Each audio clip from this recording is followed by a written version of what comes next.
Hey YouTube, it's Mike here and I'm bringing you guys this video based on my custom tactics and my formation. Reason why I'm doing this because there's people that want to see it. So I have no problem. I'm going to show you the formation I use and the tactics that I use. As you can see, I am using a new team at the moment. I'm back to Division 2 because I was testing out new players. It didn't go that good, but in Division 1 didn't go that good, so I went back to Division 2.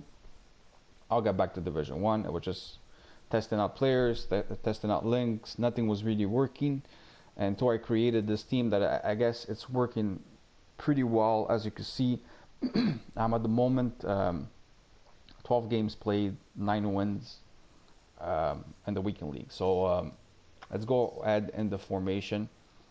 Now, before we do continue with my formation custom tactics, if you're gonna like go play the weekend league based on my formation and my custom tactics,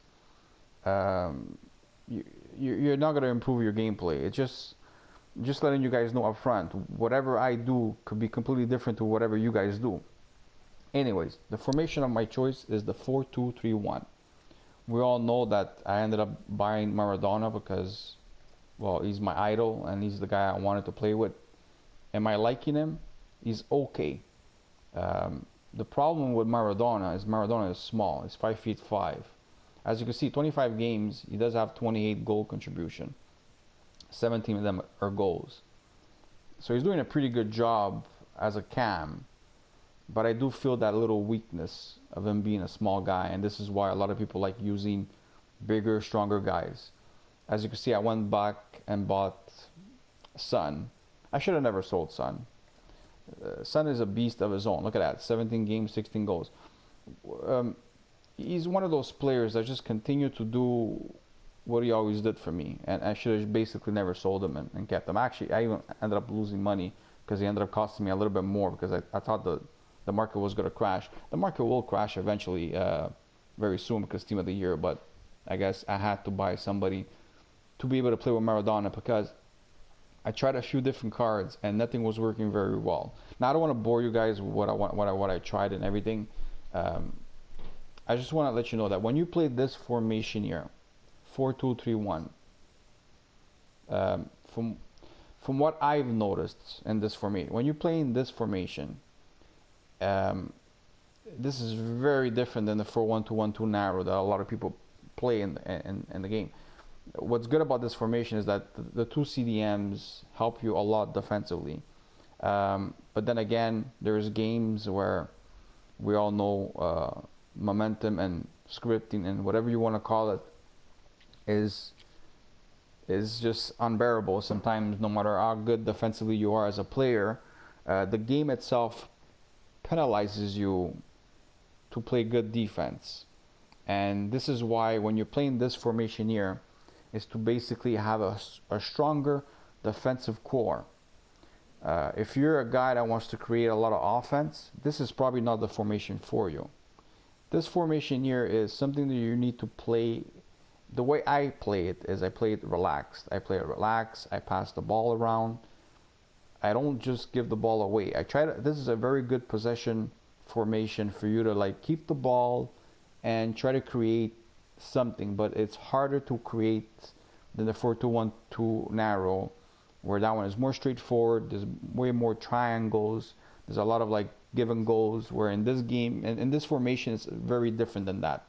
So I'm just letting you guys know, for people that haven't played this formation, do not go practice in weekend league with it, because you guys are gonna end up doing very bad with it if you never used it. So we'll go to players instructions. Player instructions are pretty much the same as everybody. I always put my striker on get him behind and press the back line. I put all my cams on stay forward and on free roam. As you can see, wait,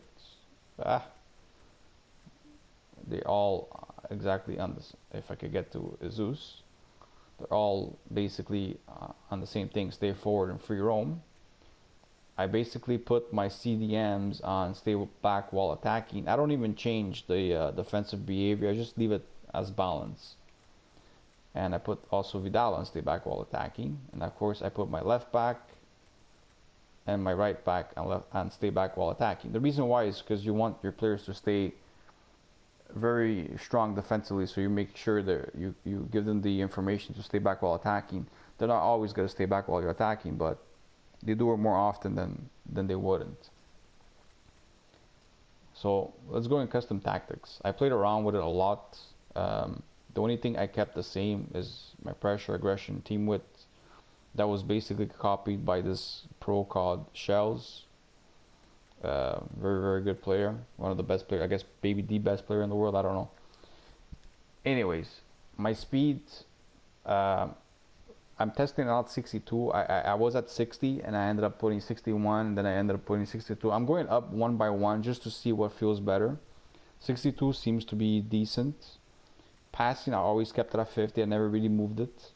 Positioning, I always kept it unorganized because I don't want, you don't want your right back and your left back switching sides and stuff like that. It could really complicate your defensive core big time.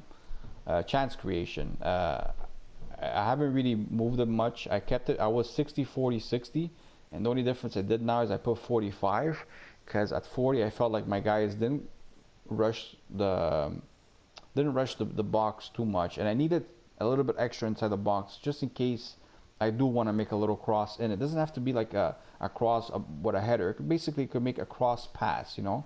So I wanted to keep it like that. Of course, that positioning is free form because you want to the last part of the pitch, you want your players to, you know, do runs and, you know, like move around, so it looks more unpredictable what you're doing. And like I said, pressure, aggression, and team width. I copied it from this pro called X Shells or something like that. He's one of the best players in the world, and for some reason, I don't know why, but 51 pressure and 51 aggression seems to work pretty good. I've tried all the way down to even 30 pressure. I tried all the way up to like even 70 pressure, and so far for my type of gameplay, 51 seems to work very well. I don't know if it's a hidden mechanic in the game. Maybe that number just makes the game better. I have no clue why. It just feels better. Aggression 51, same thing. Like I said, I copied it from that guy. And team width, I kept it at 50 because this is a formation that has a lot of width to it. You could lower it a little bit if you want, like 45, just to make your guys a little bit closer to each other.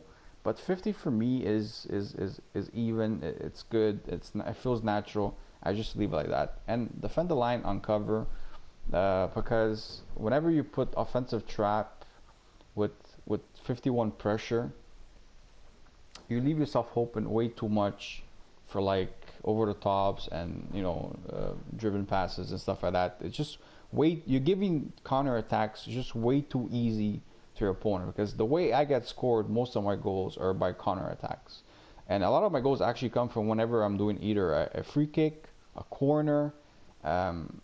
This game is like done to basically penalize you whenever you're supposed to be on advantage. The game tries to penalize you. For example, you're on a corner. Why the hell is my opponent the one scoring when I'm the one creating the chances to get corners after corners after corner, and he's the one that counters me?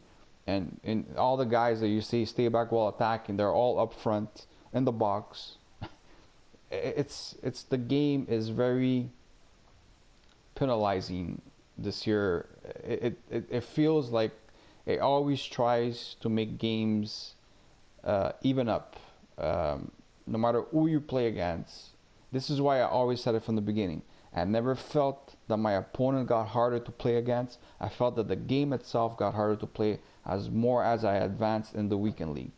As you can see, I always start off playing on Friday, and on Fridays usually the good players play on Friday. And I play on Friday, and I beat a lot of the good players. I beat a lot of teams that have icons and stuff like that. As you can see, I have 11 wins out of 11 wins. What am I saying? I have 9 wins out of 12 games. I play on Friday, and I feel that the opponents don't really matter what level of opponent I'm getting. I feel like I could dominate most of my games. Of course, there's some games where you get lucky and some games where you get unlucky.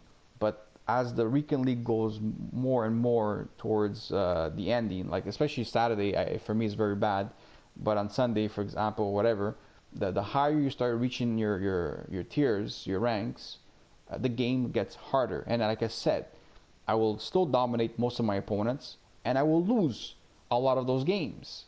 Like I always said, I feel that it's not the opponent that you're beating. I feel like you're beating EA when it comes to a higher ranking. I feel like there's more handicap versus you. There's more scripting involved. Maybe there's even more momentum against you. There's a lot of bullshit that happens. So this is why when people try formations and custom tactics from other players, at the end of the day, I don't feel like it really matters, because EA does not really make us play the game that we want to play. And another thing, for example, the delay. The delay is insane. There is days, for example, Saturday, and no matter how bad my opponent is, the delay is so bad. The button delay, the lag, my players' reactions, that I'll lose against anybody. It doesn't even make a difference if the guy's in Division 8. It doesn't make a difference because it's unplayable. But the thing is that you have to play your 40 games if you want to finish your weekend league, and I don't want to play them all in one game. All in one day. So I try to separate them on Friday, Saturday, and Sunday, because we do have a weekend, and we do want to enjoy our weekends too. And we can't just basically say, you know what, I'm gonna play all Sunday, 10 hours straight, just to play just to finish my 40 games. It doesn't make sense. This is why EA has to change this. They have to change it, and they have to change it quickly. Anyways, I'm sorry if the video was longer than expected. I hope you guys enjoyed it. For the people that wanted to see my custom tactics, I hope you guys are happy. Like I said, I don't think that the way I play will maybe suit most of you guys, maybe some of you guys, and if it does, well then, good for you. Anyways, I hope you guys enjoyed the video. I wish you guys a good day, and I wish you guys a good weekend league. Bye bye.